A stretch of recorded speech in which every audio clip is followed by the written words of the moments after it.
Hey guys, here is day 2 of the Sermon on the Mount. This section is called Salt and Light and is chapter 5, verse 13 to 16. You are the salt of the earth, but if the salt loses its saltiness, how can it be made salty again? It is no longer good for anything except to be thrown out and trampled underfoot. You are the light of the world. A town built on a hill cannot be hidden. Neither do people light a lamp and put it under a bowl. Instead, they put it on its stand, and it gives light to everyone in the house. In the same way, let your light shine before others, that they may see your good deeds and glorify your Father in heaven. And I think that's quite appropriate at the moment. I've just learned that back in the day, the Roman soldiers sometimes were paid in salt because salt was so valuable back then. It was a preservative. It preserved food. If food you didn't have fridges then. You had caves to keep food cold in. But if you had salt, then your food would last longer. And I think it's quite appropriate. We're all trying to make sure we can look after our food at the moment and keep it lasting as long as possible. Thankfully, we all have fridges and freezers now.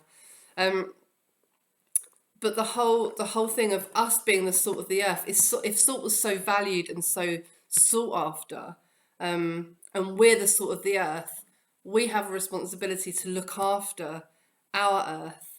I don't know if you've looked on the news and you've seen nature blossoming, especially in Venice. The water is almost so clear that you can see fish swimming around. There's dolphins playing.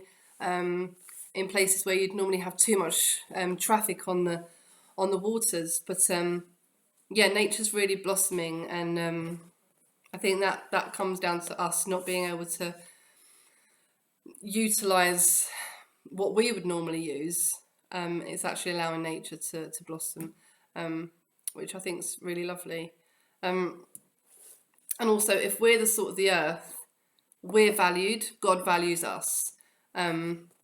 And I think it's not a coincidence that they talk about the salt of the earth before they talk about the light of the world.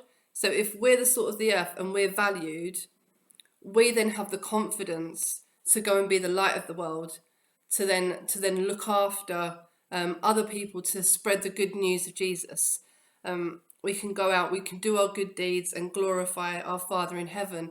We can't physically go out, but we can send a text to someone we might think is lonely, especially at the moment as everyone has to stay in. If you do go for a walk, say hello to the person that you walk past, albeit 2 meters apart. I went out earlier with Levi, and everyone was so friendly.